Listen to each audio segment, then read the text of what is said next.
ಎಲ್ಲರಿಗೂ ನಮಸ್ಕಾರ ವೀಕ್ಷಕರೇ. 60 ವರ್ಷ ಮೇಲ್ಪಟ್ಟ ಎಲ್ಲ ಹಿರಿಯ ನಾಗರಿಕರಿಗೆ ಈಗ ಕೇಂದ್ರ ಸರ್ಕಾರ ಗುಡ್ ನ್ಯೂಸ್ ಅನ್ನು ಕೊಟ್ಟಿದೆ. ಕೇಂದ್ರ ಸರ್ಕಾರದ ಈ ಯೋಜನೆಯಡಿಯಲ್ಲಿ 60 ವರ್ಷ ಮೇಲ್ಪಟ್ಟ ಎಲ್ಲ ಹಿರಿಯ ನಾಗರಿಕರು ಪ್ರತಿ ತಿಂಗಳು 5,000 ರೂಪಾಯಿ ಪಿಂಚಣಿಯನ್ನು ಪಡೆದುಕೊಳ್ಳಬಹುದು. ಕೇಂದ್ರ ಸರ್ಕಾರ ಈಗಾಗಲೇ ಈ ಯೋಜನೆಯನ್ನು ಜಾರಿಗೆ ತಂದಿದೆ. ಅಸಂಘಟಿತ ವಲಯದ ಕಾರ್ಮಿಕರು, ಸಣ್ಣ ವ್ಯಾಪಾರಿಗಳು, ರೈತರು ಅಥವಾ ಕಡಿಮೆ ಆದಾಯವನ್ನು ಹೊಂದಿರುವವರು ಈ ಯೋಜನೆಗೆ ಅರ್ಜಿಯನ್ನು ಸಲ್ಲಿಸಬಹುದು. ಅರ್ಜಿಯನ್ನು ಸಲ್ಲಿಸಿದವರಿಗೆ 60 ವರ್ಷ ಮೇಲ್ಪಟ್ಟ ನಂತರ ಪ್ರತಿ ತಿಂಗಳು 5,000 ರೂಪಾಯಿ ಪಿಂಚಣಿ ಬರುತ್ತೆ. ಹಾಗಾದರೆ ಕೇಂದ್ರ ಸರ್ಕಾರದ ಈ ಪಿಂಚಣಿ ಯೋಜನೆ ಯಾವುದು? ಈ ಯೋಜನೆಗೆ ಅರ್ಜಿಯನ್ನು ಸಲ್ಲಿಸುವುದು ಹೇಗೆ? ಇವೆಲ್ಲವುದರ ಬಗ್ಗೆ ಸಂಪೂರ್ಣ ಮಾಹಿತಿಯನ್ನು ಈ ವಿಡಿಯೋದಲ್ಲಿ ನಾವು ನಿಮಗೆ ತಿಳಿಸಿಕೊಡ್ತೀವಿ. ವಿಡಿಯೋ ತುಂಬ ಇಂಪಾರ್ಟೆಂಟಿವ್ ಆಗಿದೆ, ಎಲ್ಲೂ ಸ್ಕಿಪ್ ಮಾಡದೆ ನೋಡಿ. ಹಾಗೂ ಈ ಮಾಹಿತಿಯನ್ನು 60 ವರ್ಷ ಮೇಲ್ಪಟ್ಟ ಪ್ರತಿಯೊಬ್ಬರಿಗೂ ಶೇರ್ ಮಾಡಿ ಸ್ನೇಹಿತರೆ.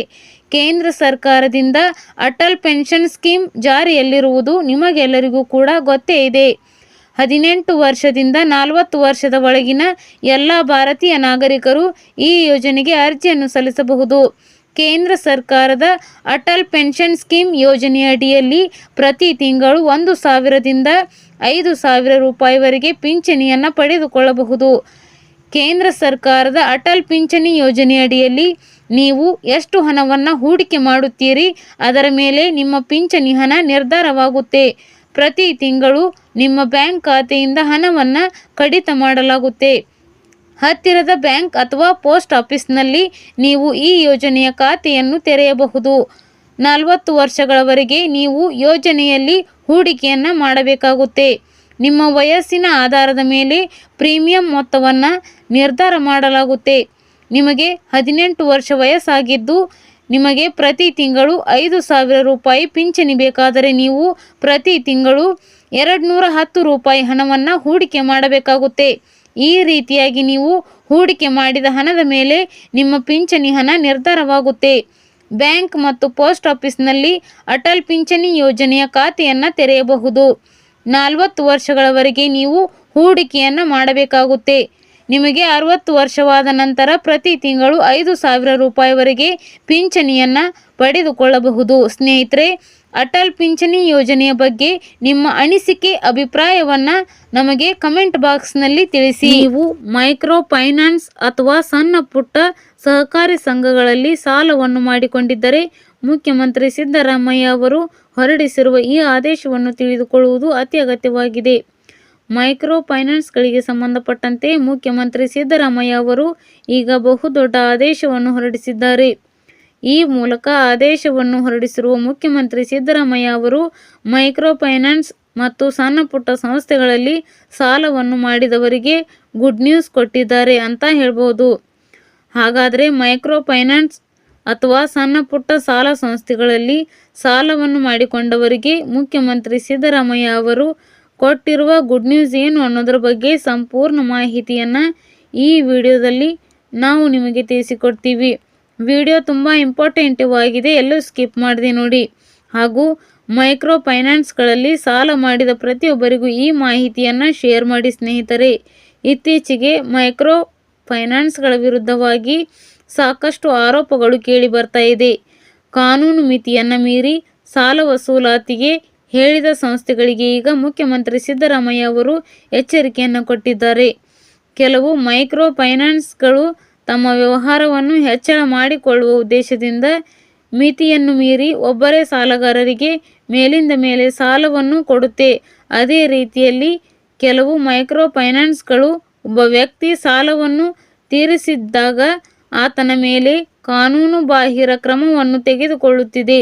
ಈ ರೀತಿಯ ಸಾಕಷ್ಟು ಆರೋಪಗಳು ಮೈಕ್ರೋ ಫೈನಾನ್ಸ್ಗಳ ಮೇಲೆ ಕೇಳಿ ಬಂದಿದೆ. ಈ ಕಾರಣದಿಂದ ಮುಖ್ಯಮಂತ್ರಿ ಸಿದ್ದರಾಮಯ್ಯ ಅವರು ಎಲ್ಲ ಮೈಕ್ರೋ ಫೈನಾನ್ಸ್ಗಳಿಗೆ ಎಚ್ಚರಿಕೆಯನ್ನು ಕೊಟ್ಟಿದ್ದಾರೆ. ಇನ್ನು ಮುಂದೆ ಮೈಕ್ರೋ ಫೈನಾನ್ಸ್ಗಳು ಕಾನೂನು ಬಾಹಿರವಾಗಿ ಸಾಲವನ್ನು ವಸೂಲಾತಿ ಮಾಡಿದರೆ ಅವರ ಮೇಲೆ ಕಾನೂನು ಕ್ರಮವನ್ನು ತೆಗೆದುಕೊಳ್ಳಲಾಗುತ್ತೆ. ಅಷ್ಟೇ ಮಾತ್ರವಲ್ಲದೆ ಸಾಲಗಾರರ ಮನೆಯನ್ನು ಜಪ್ತಿ ಮಾಡುವ ಮೊದಲು ಸರ್ಕಾರದ ಅನುಮತಿಯನ್ನು ಪಡೆದುಕೊಳ್ಳಬೇಕು. ಅಂದರೆ ನ್ಯಾಯಾಲಯದ ಅನುಮತಿಯನ್ನು ಪಡೆದುಕೊಳ್ಳುವುದು ಕಡ್ಡಾಯವಾಗಿದೆ.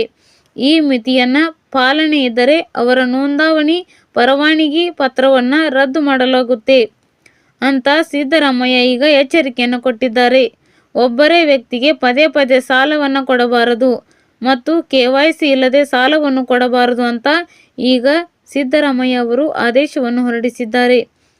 ನಿಯಮ ಉಲ್ಲಂಘನೆ ಮಾಡಿದ ಮೈಕ್ರೋ ಫೈನಾನ್ಸ್ಗಳ ಲೈಸೆನ್ಸ್ಗಳನ್ನು ರದ್ದುಗೊಳಿಸಲಾಗುವುದು ಅಂತ ಈಗ ಎಚ್ಚರಿಕೆಯನ್ನು ಕೊಡಲಾಗಿದೆ. ಇನ್ನು ಮುಂದೆ ಮೈಕ್ರೋ ಫೈನಾನ್ಸ್ಗಳ ಹಾವಳಿ ಸ್ವಲ್ಪ ಮಟ್ಟಿಗೆ ಕಡಿಮೆಯಾಗುತ್ತೆ ಅಂತ ಹೇಳ್ಬೋದು. ಸ್ನೇಹಿತರೆ, ನೀವು ಕೂಡ ಮೈಕ್ರೋ ಫೈನಾನ್ಸ್ ಅಥವಾ ಸಣ್ಣ ಪುಟ್ಟ ಸಂಘ ಸಂಸ್ಥೆಗಳಲ್ಲಿ ಸಾಲವನ್ನು ಮಾಡಿದರೆ ನಿಮಗೆ ಕಿರಿಕಿರಿ ಉಂಟಾಗುತ್ತಿದೆ, ನೀವು ದೂರು ಕೊಡಬಹುದು. ಸ್ನೇಹಿತರೆ, ಮೈಕ್ರೋ ಫೈನಾನ್ಸ್ಗಳ ಸಾಲಕ್ಕೆ ಸಂಬಂಧಪಟ್ಟಂತೆ ಸಿದ್ದರಾಮಯ್ಯ ಅವರು ಹೊರಡಿಸಿರುವ ಈ ಆದೇಶದ ಬಗ್ಗೆ ನಿಮ್ಮ ಅನಿಸಿಕೆಯನ್ನು ನಮಗೆ ಕಮೆಂಟ್ ಮಾಡಿ.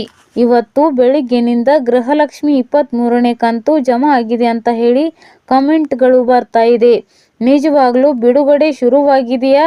ಅದರ ಜೊತೆಯಲ್ಲಿ ಬೆಳೆ ಹಾನಿ ಪರಿಹಾರಕ್ಕೆ ಸಂಬಂಧಪಟ್ಟ ಹಾಗೆ ಗುಡ್ ನ್ಯೂಸ್ ಇದೆ. ಖಂಡಿತವಾಗ್ಲೂ ತಿಳಿಸಿಕೊಡುವಂಥ ಕೆಲಸ ಮಾಡ್ತೀನಿ. ದಯವಿಟ್ಟು ಯಾರೆಲ್ಲ ವಿಡಿಯೋ ನೋಡ್ತಾ ಇದ್ದೀರಾ ಪೂರ್ತಿ ವಿಡಿಯೋನ ನೋಡಿ. ನೀವೇನಾದರೂ ಹೊಸದಾಗಿ ನಮ್ಮ ಚಾನಲ್ ನೋಡ್ತೀರಾ ಅಂದರೆ ಸಬ್ಸ್ಕ್ರೈಬ್ ಮಾಡ್ಕೊಳ್ಳಿ. ಹಾಗೆ ಎಲ್ಲರೂ ವಿಡಿಯೋಗೆ ಒಂದು ಲೈಕ್ ಕೊಡುವ ಮೂಲಕ ಸಪೋರ್ಟ್ ಮಾಡಿ. ಮೊದಲನೆಯದಾಗಿ ಗುಡ್ ನ್ಯೂಸ್ ಏನಪ್ಪ ಅಂದರೆ ಗೃಹಲಕ್ಷ್ಮಿ 22ನೇ ಕಂತು ಬಂದಿಲ್ಲ ಅಂತ ಸಾಕಷ್ಟು ಜನ ಫಲಾನುಭವಿಗಳು ವೇಟ್ ಮಾಡ್ತಾ ಇದ್ದೀರಿ. ನಿನ್ನೆ ಮಂಡ್ಯ, ಹಾಸನ, ಮೈಸೂರು, ಹಾವೇರಿ ಕೆಲವೊಂದಿಷ್ಟು ಜಿಲ್ಲೆಗಳಿಗೆ ನಿನ್ನೆಯಿಂದ ಸಾಕಷ್ಟು ಜನರಿಗೆ ಹಣ ಜಮಾ ಆಗ್ತಾ ಇದೆ. ದಿನನಿತ್ಯವೂ ಕೂಡ ಹಣ ಜಮಾ ಆಗ್ತಾ ಇದೆ. ಬಟ್ ನಿನ್ನೆ ಒಂದು ಸಾಕಷ್ಟು ಜನರಿಗೆ ಹಣ ಜಮಾ ಆಗ್ತಾ ಇದೆ. ನೀವು ಸ್ಕ್ರೀನ್ನಲ್ಲಿ ಕೂಡ ನೋಡ್ತಾ ಇರ್ಬೋದು. 3ನೇ ಕಂತು, ಅದರಲ್ಲೂ ಸಹ ಸಾಕಷ್ಟು ಜನ ವೇಟ್ ಮಾಡ್ತಾ ಇದ್ದೀರಾ. ಗೃಹಲಕ್ಷ್ಮಿ 23ನೇ ಕಂತು ಈಗ ಕೆಲವೊಂದು ನಾನು ವಿಡಿಯೋ ಮಾಡೋಕ್ಕಿಂತ 1 ಅವರ್ ಮೊದಲು ಕಮೆಂಟ್ಗಳು ಬರಲಿಕ್ಕೆ ಶುರುವಾಗಿದೆ. ನೀವು ಸ್ಕ್ರೀನ್ನಲ್ಲಿ ನೋಡ್ತಾ ಇರ್ಬೋದು. ಈ ರೀತಿಯಾಗಿ ಕಮೆಂಟ್ಗಳು ಬರ್ತಾ ಇದೆ. ದಯವಿಟ್ಟು ಯಾರೆಲ್ಲ ಕಮೆಂಟ್ ಮಾಡ್ತಾ ಇದ್ದೀರಾ, ನನ್ನ ರಿಕ್ವೆಸ್ಟ್, ನಿಜವಾಗ್ಲೂ ನಿಮಗೆ ಪ್ರಾಮಾಣಿಕತೆಯಿಂದ ನಿಮಗೆ ಏನಾದರೂ ಹಣ ಜಮಾ ಆಗಿದ್ದರೆ ನಮ್ಮ ಟೆಲಿಗ್ರಾಮಲ್ಲಿ ನೀವು ಕಳುಹಿಸ್ಬೋದು. ಮತ್ತು ಪ್ರೂಫನ್ನು ಇನ್ಸ್ಟಾಗ್ರಾಮ್ ಮತ್ತು ಫೇಸ್ಬುಕ್ಕಲ್ಲಿ ಕಳಿಸ್ಬೋದು. ನಿಮಗೆ 22ನೇ ಕಂತು ಯಾವಾಗ ಬಂದಿತ್ತು DBT ಕರ್ನಾಟಕದ ಪ್ರೂಫ್ ಕಳಿಸಿ. 23ನೇ ಕಂತು ಜಮಾ ಆಗಿರುತ್ತಲ್ಲ ಅದರ ಸ್ಕ್ರೀನನ್ನು ತಪ್ಪದೇ ಕಳಿಸಿ, ಓಕೆನಾ? ಹಾಗಾಗಿ 23ನೇ ಕಂತು ಇದುವರೆಗೂ ಸಹ ಯಾರೂ ಹಣ ಜಮಾ ಆಗಿರುವಂಥ ಪ್ರೂಫ್ ಕಳಿಸಿಲ್ಲ. ಹಾಗಾಗಿ ನನ್ನ ಪ್ರಕಾರ ಇನ್ನೂ ಕೂಡ 23ನೇ ಕಂತು ಬಿಡುಗಡೆ ಆಗಿಲ್ಲ ಅಂತಾನೆ ನಾನು ಹೇಳ್ತೀನಿ. ಯಾವಾಗ ಪ್ರೂಫ್ ಬರುತ್ತೆ ಆವಾಗ ಮಾತ್ರ ನಾನು ನಂಬೋದು ಅಂತ ಹೇಳ್ಬೋದು. ಬಟ್ ಶೀಘ್ರದಲ್ಲಿ ಅಂತೂ ಯಾವಾಗ ಬೇಕಾದರೂ ಜಮಾ ಆಗುವಂಥ ಸಾಧ್ಯತೆ ಇದೆ. ಯಾಕೆಂದರೆ ಬಹಳ ದಿನಗಳಿಂದ ಡಿಲೇ ಆಗಿರೋದ್ರಿಂದ. ಮತ್ತು ಅದರ ಜೊತೆಯಲ್ಲಿ ಬೆಳೆ ಹಾನಿ ಪರಿಹಾರಕ್ಕೆ ಸಂಬಂಧಪಟ್ಟ ಹಾಗೆ 8ರಿಂದ 10 ದಿನದಲ್ಲಿ ಏನು ಉತ್ತರ ಕರ್ನಾಟಕದ ಭಾಗದಲ್ಲಿ ಅಕ್ಟೋಬರ್ ತಿಂಗಳಲ್ಲಿ ಸಿಕ್ಕಾಪಟ್ಟೆ ಅತಿವೃಷ್ಟಿ ಆಯಿತು, ಹೆಚ್ಚಾಗಿ ಮಳೆಯಾಗಿ ಬೆಳೆ ಹಾನಿ ಆಯಿತು. ಅದಕ್ಕೆ ಸಂಬಂಧಪಟ್ಟ ಹಾಗೆ CM ಸಿದ್ದರಾಮಯ್ಯನವರು ಸರ್ವೆ ಕಂಪ್ಲೀಟ್ ಆಗಿ ಮುಗಿದಿದೆ. ನಾವು ಈಗೇನು ಇನ್ನೊಂದು ವಾರ ಅಥವಾ 10 ದಿನದಲ್ಲಿ ಬಿಡುಗಡೆ ಮಾಡ್ತೀವಿ ಅಂತ ಹೇಳಿದ್ದಾರೆ. ಈಗ ಸೋಷಿಯಲ್ ಮೀಡಿಯಾದಲ್ಲಿ 20,000, 50,000, 30,000 ಆಯಿತು, ಜಮಾ ಆಯಿತು ಅಂತ ಹಾಕ್ತಾ ಇದ್ದಾರೆ. ಖಂಡಿತವಾಗ್ಲೂ ಫೇಕ್ ನ್ಯೂಸ್ ಅದು. ನಿಜವಾಗ್ಲೂ ಹಣ ಇನ್ನೂ ಬಿಡುಗಡೆ ಆಗಿಲ್ಲ. ಇನ್ನೂ ಒಂದು 8 ದಿನದಲ್ಲಿ ಬಿಡುಗಡೆ ಮಾಡ್ತೀವಿ ಅಂತ ಹೇಳಿದ್ದಾರೆ. ಅವರು ಹೇಳಿರುವಂಥ ಪ್ರೂಫನ್ನು ನಾನು ಟೆಲಿಗ್ರಾಮ್ ಮತ್ತು ವಾಟ್ಸಪ್ ಚಾನಲ್ನಲ್ಲಿ ಹಾಕಿರ್ತೀನಿ. ಯೂಟ್ಯೂಬ್ ಲಿಂಕ್ ನೀವತ್ತು ಕೂಡ ತಪ್ಪದೇ ಚೆಕ್ ಮಾಡಿ, ಓಕೆನಾ? ಹಾಗಾಗಿ 23ನೇ ಕಂತು ಇನ್ನೂ ಕೂಡ ಬಿಡುಗಡೆ ಆಗಿಲ್ಲ ನಮ್ಮ ಪ್ರಕಾರ. ಹಾಗಾಗಿ ಪ್ರೂಫ್ ಕಳಿಸಿರೋ ದಯವಿಟ್ಟು ಪ್ರೂಫ್ ಕಳಿಸಿ. ಡೈರೆಕ್ಟಾಗಿ ಸುಮ್ಮನೆ ಕಮೆಂಟ್ಗಳನ್ನು ಮಾಡಲಿಕ್ಕೆ ಹೋಗಬೇಡಿ. ಯಾರು ಯಾವ ಜಿಲ್ಲೆ ಅಂತ ಹೇಳಿದಾಗಲೂ ಸಹ ನೀವು ರಿಯಾಕ್ಟ್ ಮಾಡ್ತಾ ಇಲ್ಲ, ಪ್ರೂಫ್ ಕೂಡ ಕಳಿಸ್ತಾ ಇಲ್ಲ. ಸುಮ್ಮನೆ ಕಮೆಂಟ್ ಮಾಡೋಕ್ಕೆ ಹೋಗಬೇಡಿ, ಓಕೆನಾ? ಇದಾಗಿತ್ತು ಈ ಕ್ಷಣದ ಮಾಹಿತಿ. ವಿಡಿಯೋ ನೋಡಿರುವಂಥ ನಿಮಗೆಲ್ಲರಿಗೂ ಸಹ ಧನ್ಯವಾದಗಳು. ವಿಡಿಯೋ ಇಷ್ಟ ಆದರೆ ಲೈಕ್ ಮಾಡಿ, ಶೇರ್ ಮಾಡಿ, ಸಬ್ಸ್ಕ್ರೈಬ್ ಮಾಡಿ.